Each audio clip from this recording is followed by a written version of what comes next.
So in this video, I'm going to be showing you how to make a budget Hammerdin. I'm going to go so budget on this Hammerdin that I'm going to make hobos look rich. Okay, so that's going to be the plan here. There's a lot of guides out there that talk about what the Hammerdin's supposed to perform like when it's fully geared with like Hodo, Enigma, Arachnid Sash, and a bunch of other shit like that. But most of us, we don't have that kind of gear. We don't have those kinds of high runes. So my goal here is to try and make a build that kind of works. Not as good as like a super high-end Hammerdin, of course, but it'll work reasonably well for most intents and purposes. I'm going to make a few assumptions, of course. First of all, I'm going to assume that your character is at least level 75. This guide isn't going to be for getting you from level 1 all the way to 75, it's just going to be making a character who can efficiently MF, at least on a softcore ladder, at least having access to the ladder rune words. Like, you could be using Pluggy like I am. That wouldn't be... I mean, you could still use this Hammerdin build on Pluggy, that's fine, but point is, you gotta have access to ladder rune words, and, well... your goal should be MFing, and not something like PvP. I'm not going to talk about options for dueling or anything like that. So, I'm also going to assume that you've done all the skill quests, namely Iswell, Radamant, Akara, or Den of Evil, and that you've also done the Anya quest, and you've also gotten the Lam Eason's Tome quests for the stat points. So that's why my character has 86 skill points instead of 74. So yeah. So why should you play as a Hammerdin? Well, the Hammerdin is a very, very strong build.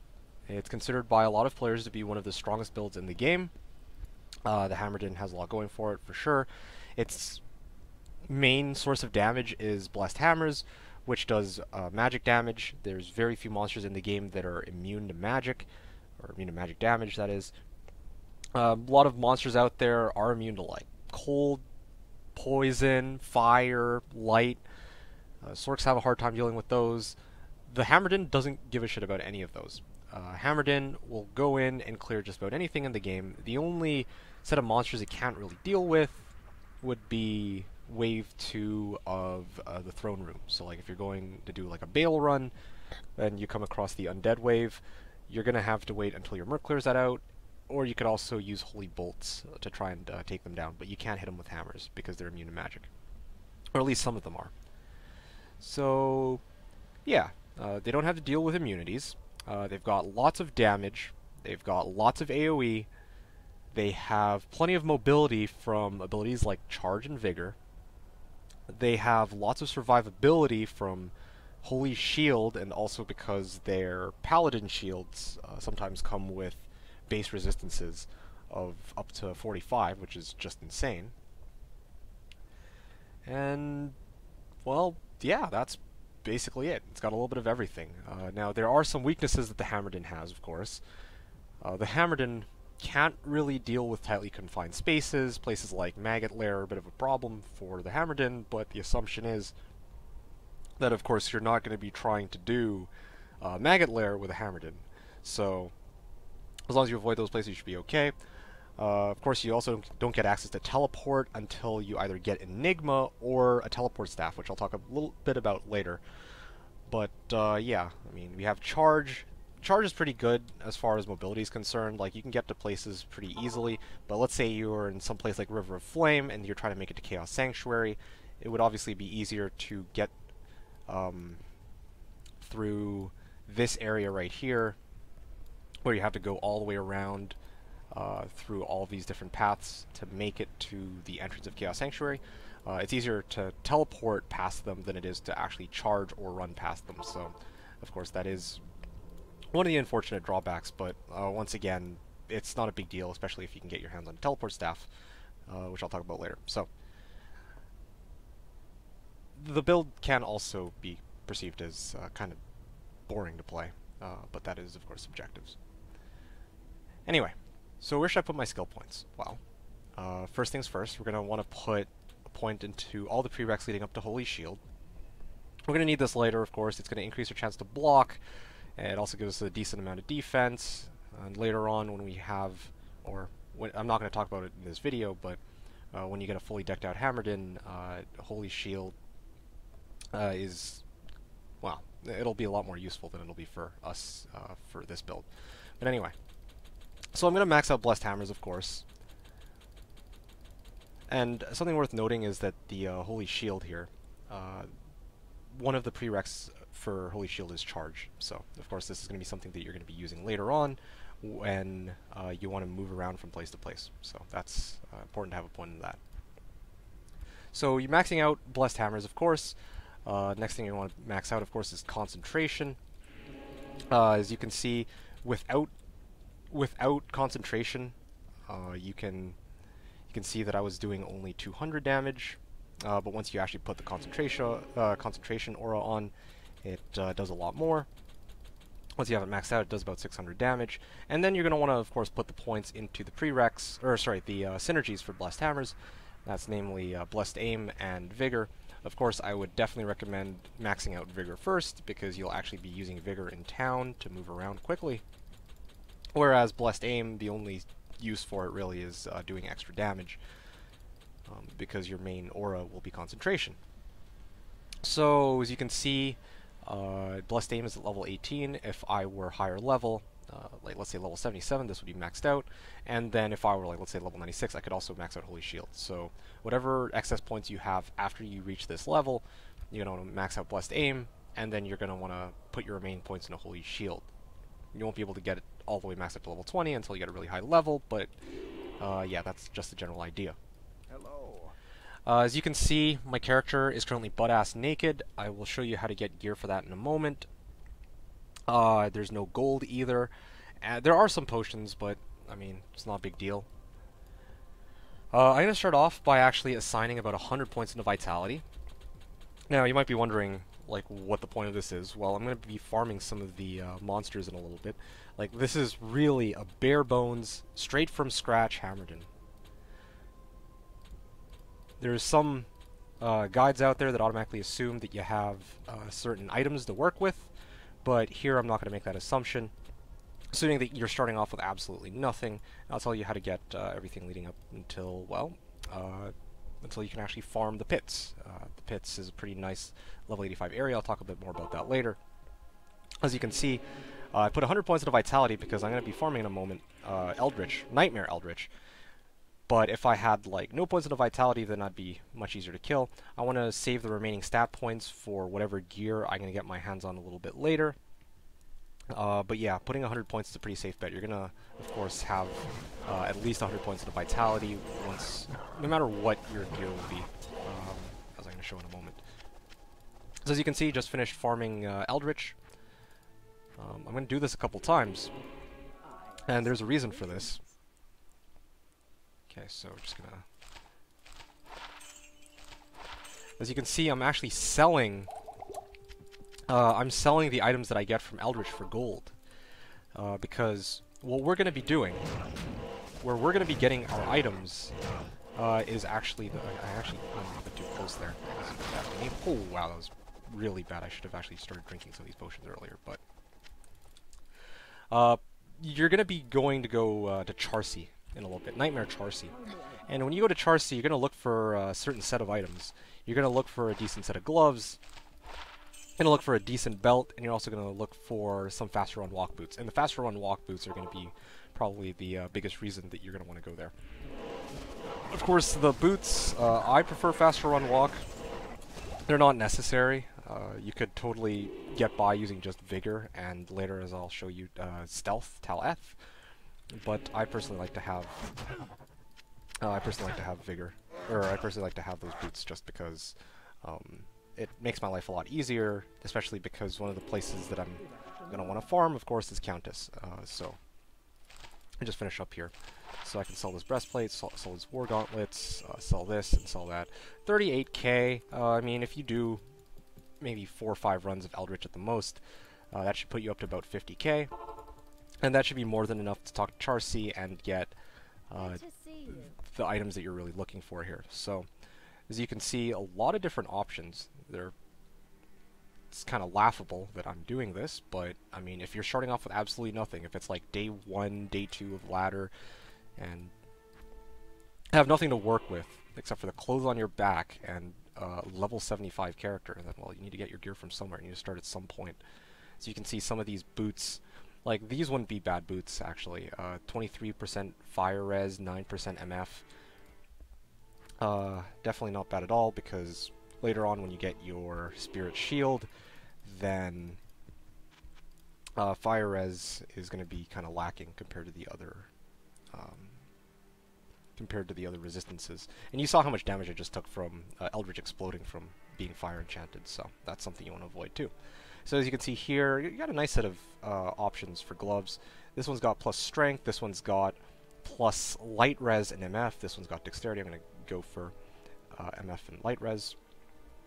Once again, you're basically doing thrift shopping here, but the really big reason why you're doing this, or why I'm doing this, is because I want to get faster on walk boots. The reason why I prefer having faster on walk boots, or why I value them so much, buying them off Charcy, is because you're after this going to be doing runs of Countess. A little bit later, you're going to be doing runs of Countess in order to build your Tal F, the stealth rune word, in an armor. And apparently the game is not cooperating with me today. This may take a while, but here, let's throw that on. So let's just go here. Come on, give me my boots. Anyway, so ideally I would want to get my hands on 30 faster on walk boots or 40 faster on walk boots. Ugh, I was really hoping that would be. Okay, whatever.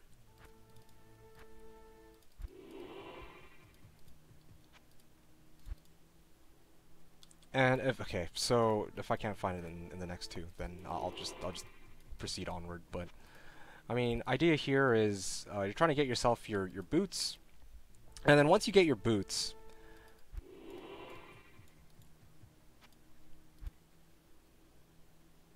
okay, whatever. Let's pretend I have my boots. So once I have my boots, I'm gonna want to start doing some Countess runs. Okay, when I want to start doing some Countess runs, I'm gonna want to kill Countess. She's in Black Marsh, of course. She could be found in her Forgotten Tower. I'm gonna assume that you know how to find Countess, and if not, then there's always Google for that. So idea here is eventually she'll drop a Talon and Eth rune. It should be maybe getting like somewhere between 5 to 10 runs total on average, I'd say. You're gonna look for a 2-socket armor that you can put stealth into. Doesn't really matter what kind of armor you put it into, as long as it's non-magic, of course.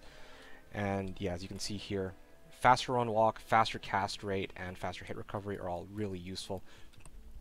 And we have our character up and running, except for the boots. And speaking of boots, I was okay, whatever. So yeah, let's just pretend I have boots here. So now I need the 2 rings, the headgear, the weapon, the shield, and the ammo. Still a lot of stuff missing, but as it turns out, it's actually not that hard to get those items. If you want to get a cheap, easy ring, best place to look, or, well, easiest place to go about getting a ring, you could go to Dark Wood, go grab the Scroll of Influence, go to Stony Field, go to Tristram, and then go free Kain. Once you free Kain, of course, you can talk to Akara, and she will give you a ring free of charge. And sometimes the ring can turn out to be like a 10 FCR ring, or even like a plus to fire res ring. It's, of course, once again, not the greatest of rings, but anything is better than nothing. And then, of course, you could repeat the process in Nightmare and Hell as well. Hell might be a bit more complicated, but because the monsters are tougher there, but yeah, definitely you should be able to do it in normal in Nightmare. Same thing with the Gidbin. This is Act 3, Quest 2, Blade of the Old Religion. If you can get your hands on the Gidbin, which can be found in Flare Jungle, you talk to Ormus, you hand him the Gidbin, and then you go and get another ring from him. This one, as you can see, it's 29 to light res. That's pretty good. Definitely would help me against lightning enchanted monsters. It's a good start. I'd repeat the process in Nightmare and possible, well, not for Hell mode though. It'd be difficult going through Flare Jungle normal mode. But yeah, that's just the point. You want the ring, and yeah. So I have 2 rings, a belt, gloves, invisible boots, stealth rune word. And now, while I'm here at Ormus, I want to show something else. You could also look for, you know how earlier I said there's such a thing as teleport staff? You can use a teleport staff to get teleport instead of Enigma. Well, as you can see here, this is, oh, okay, that's convenient. So, yeah, this one costs about 163k though. If it were just a plain staff with teleport charges, it would only cost probably about 20k, if I remember right. But yeah, so you could totally get a battle staff of teleportation with teleport charges, and then you could totally use that to get around certain areas, which might be a bit troublesome. Of course, charge and vigor will get you through most of the areas in the game that are important to you. But I mean, every now and then, let's say if you're in like Chaos or River of Flame, you want to get across the river, then well, or up to Chaos Sanctuary, then yeah, teleport charges are useful. So use them sparingly. As you can see, I have a teleport staff on the Switch. It's pretty expensive to repair the staff, though. That's the thing to look out for. But I'm just positing that as an option, of course, that can make your life easier every now and then. Especially like if you're trying to rush somebody and you're at Maggot Lair and you don't want to run through that. Then yeah, here we go. Perfect, right? But anyway, yeah. So now we need a weapon, a shield, a helmet, and an amulet. Where are we gonna get those? Well, I'm gonna show you where to get the shield. Here's where you can get a shield free of charge. Good morning. Thank you. If you actually clear the Anya quest, I said earlier that I'm going to assume that all the Anya quests have been done. You could totally talk to Anya and she'll give you a shield. It could be any kind. Well, some of them are really shit. Some of them are decent, and some of them are in between, or most of them are in between. So you can do this in all 3 difficulties, of course. But let's just take a look at this one, for example. This one is a pretty shitty shield. I mean, if it is a shield, so might as well use it. It's better than nothing. But some of the shields that you can get would be something like this one with 19 all res. This one's still a piece of shit, but it's better than the one I'm using right now. And then, of course, you'll occasionally get a shield with +2 paladin skill levels, a bit of faster hit recovery, some all res. That's not bad. But yeah, it doesn't matter too much because you're not going to be using this for long anyway, but it's nice to have it for the next few things that you're going to have to do to get the remaining parts of your build. So weapon, helmet, and ammi. So the weapon, alright, here's where, well, the weapon and the helmet is where you're going to have to start doing a bit of manual labor. So I'm sure you might know about the secret cow level. Just open that up, of course. I can't do it right now, but if you were to open up the secret cow level, you could go and farm the secret cow level, looking specifically for 3 items. Well, I shouldn't say 3 items, but you're looking for components to build the spirit sword. You're looking for a good paladin shield, like a good base to build a spirit shield in, and you're also looking for soul runes. And so the reason for that, and I'll start off with the lore here, the lore rune word, which is Ort and Soul, right? The reason why you're looking for an Ort and a Soul is, oh wow, convenient. All right, first try. So yeah, you can go Ort, and you can go Soul, and you can get your lore rune word +1 to all skills, +10 energy, +30 light res, +2 mana after each kill. That's actually kind of nice. It's kind of helpful, not super helpful, but it is still kind of helpful. Idea here is the lore rune word gives a little bit of bonuses that kind of help for, well, it does add a bit of damage, as you can see, maybe a little, something like 300 here in this case. But of course you need to get the Ort rune and the Soul rune from cows, particularly the Soul rune. An alternative to get a Soul rune and the Thul and the Am as well, because you're going to be looking for a Thul and an Am to make a spirit sword and spirit shield. You could also go try to farm Nightmare Countess. That's another option. I said earlier that in order to build a stealth, you need to go farm normal Countess, but you need to go to Nightmare Countess to get Soul Runes, Thul Runes, and Am Runes. So yeah, choose one of those. Probably I'd recommend cows, because if you go normal cows, you can also get your hands on, or you're more likely to get your hands on like a base weapon for spirit, like a broadsword or a crystal sword. Do note that some of the swords, or some of the items that you'll get, will be socketed. If it's like a broadsword with 4 sockets, or if you're lucky enough to find one of those, then that's really good. Immediately build a spirit into it when you can. But sometimes it'll just be a plain white broadsword from cows. You can actually take that to Larzuk. You can socket it. It might seem like a waste, but definitely, I think the sooner you can get your hands on Spirit Sword, the better. That's my take on it.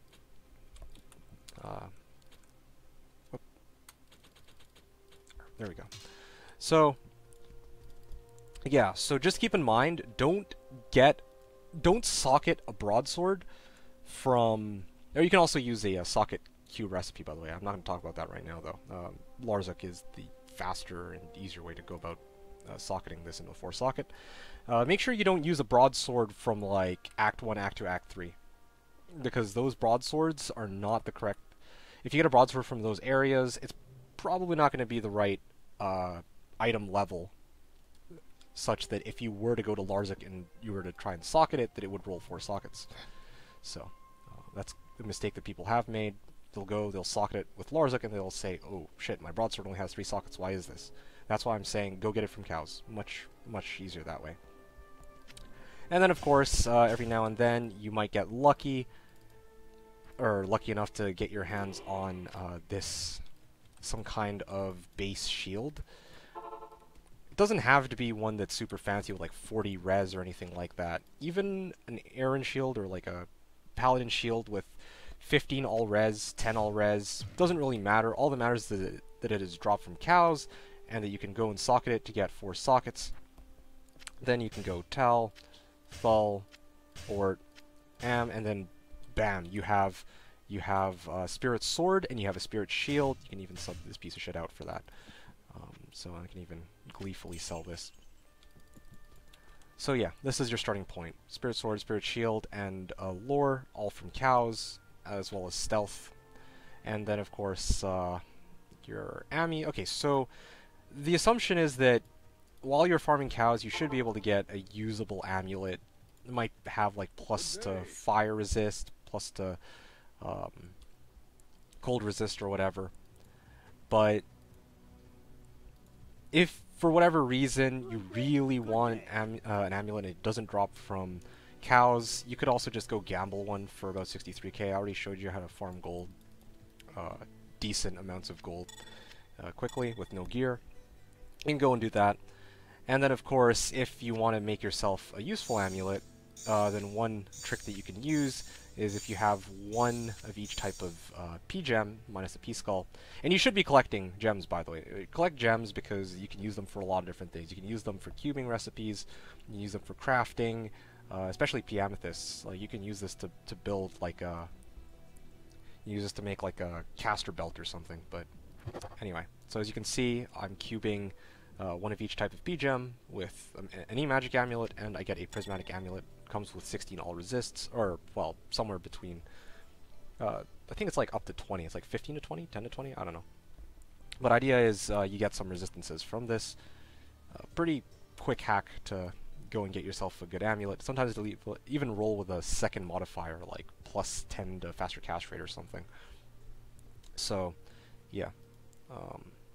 This is going to be your starting gear. So what I'm actually going to do with this gear, and I remember, okay, so I pointed out earlier that the focus of this build is going to be to go farm hell pits with this gear in particular, this setup. Nightmare cows, if you're not feeling confident in your ability to survive hell mode, Nightmare cows isn't bad either. But yeah, definitely don't go and farm pits with just this gear if you're playing like hardcore, or at least I definitely would not recommend that. That is basically a death sentence. So something I want to show quickly before I... Here. I'll try this again. So take a look at this, right? My chance to block is 7%. If I cast Holy Shield here, my chance to block goes up to 11.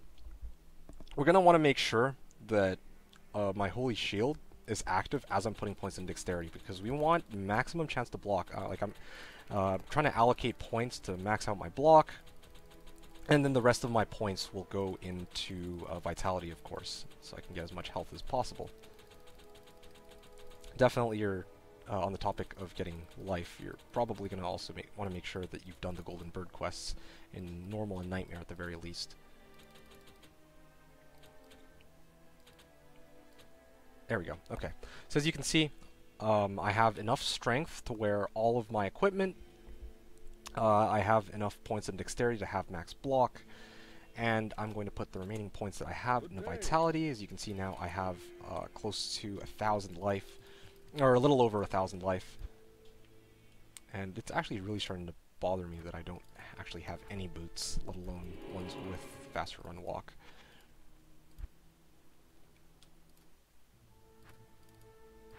And if I... okay. It's unusual that Charcy just absolutely refuses to sell me any boots whatsoever, but whatever. Let's just do it like this then. There we go. Conveniently, I have these in my...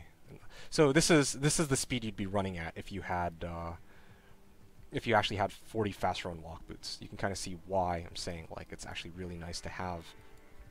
Actually, nice to have this have something along those lines, right? Having boots with some fast run walk attached to it. But even plus to fire res or cold res would be super useful here, because my resistances apart from light are kind of in the shitter right now. And I also have this belt here. Do note that you could also make like a caster belt. Good day. Yeah, I'll take it. You could get your hands on like a caster belt. Caster belt meaning... just gonna, there we go. That's good enough. Caster belt meaning that you could go light belt, or yeah, you can go shark skin belt or light belt with a P amethyst, a junk jewel, any jewel, an ith rune. You throw that into the cube, and you can get yourself a caster belt. This is a pretty quick way to get yourself, or give yourself a chance to get maybe a decent belt to work with. Like I was saying, it could be a light belt, a shark skin belt, or a vampire fang belt. Shark skin belts can be potentially bought from Charcy, but there's only about a 5% chance that they'll show up for every time that you go with a character that's between levels 20 and 80. And light belts, well, light belts are a lot more common, but light belts, of course, only have 2 rows in, well, yeah, you can only have two rows of them. Okay, so that's pretty nice, I'd say. You got some strength here, you got some poison resist, you got some mana, some faster hit recovery, and some faster cast rate. Something else I want to point out quickly before I get started on this pit run. What do we have with this setup that I've built up here? We've got about 5k blessed hammer damage from having these 3 items. The lore, like, it's a huge damage boost. 3.3k without any plus to skills, but then you put these 3 items on, that's plus 5 in total to skills, plus 2 off of this spirit shield, plus 2 off the spirit sword, and then plus 1 off of the lore. And that's like 5k damage right there.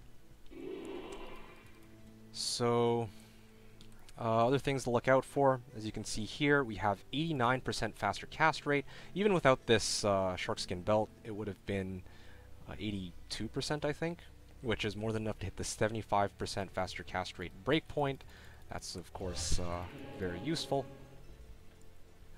because, well, yeah, you want to make sure you hit those breakpoints as much as possible. Later on, when you have a fully decked out Hammerdin, yeah, you're going to want to have... there we go. You're going to want to have 125 faster cast rate if possible, but we're not at that point yet. And we're probably not going to be there for a while, so the whole point here, what I'm showing off right now is I'm going to show you how to do a pits run in Players 1.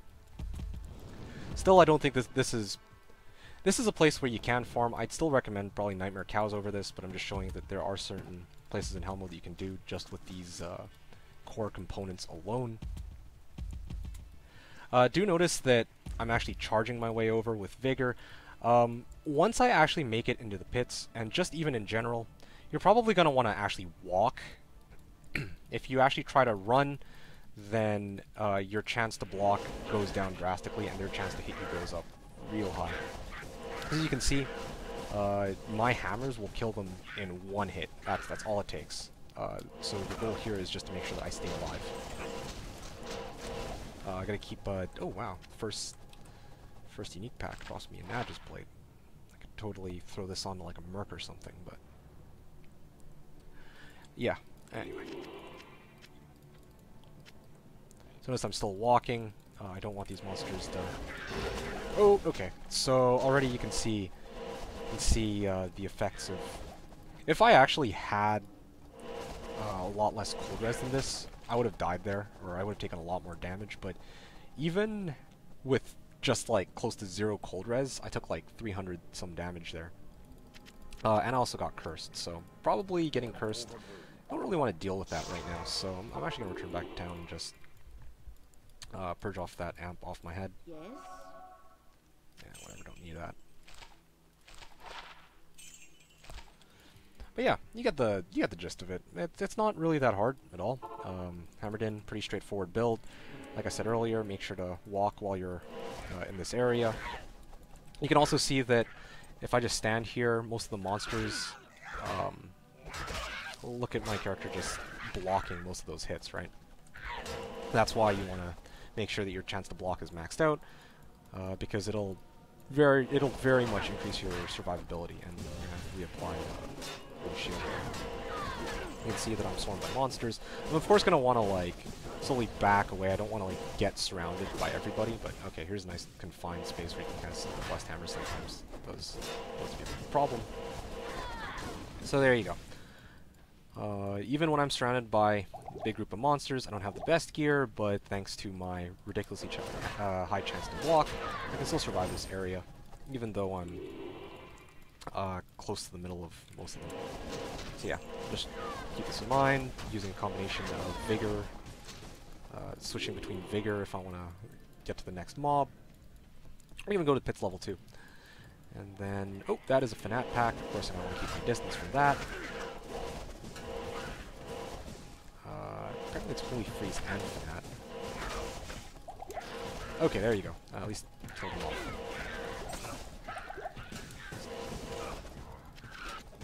Oh, maybe no. That's the one with Fanat, or maybe that. Okay, yeah, that group of monsters. There we go. Really scary. Anyway, yeah, using a combination of Vigor and concentration. Concentration whenever I throw the hammers, and of course if I need to run around, then, well, I'll just use Vigor. And also, keeping my distance to get hit by these monsters. This one's. There we go. Oh, Grand Charm. Nice. And then, of course, you can use Charge. I don't recommend using Charge, though, while you're in pits. Definitely getting to the pits, Charge isn't bad. Once you're in pits, it's kind of dangerous to charge around. So yeah, there we go. Pretty nice. And you can even pop open the chest after you're done with that. Can this build work in Player's 8? Absolutely. With this level of gear, I wouldn't recommend it. So that's all I'm going to say there. So that's pretty much me showing you how to make a budget Hammerdin, getting you started from scratch. As you can see, I was able to... I mean, I had most of the gear already set up, of course. But yeah, within 30 minutes, I was able to show you pretty much what you need to do to get started, or give you the lowdown of that, hopefully. And hopefully that's helpful. Greetings. And yeah, I don't think that there's really much else to say. So, yep. D2D2, signing out.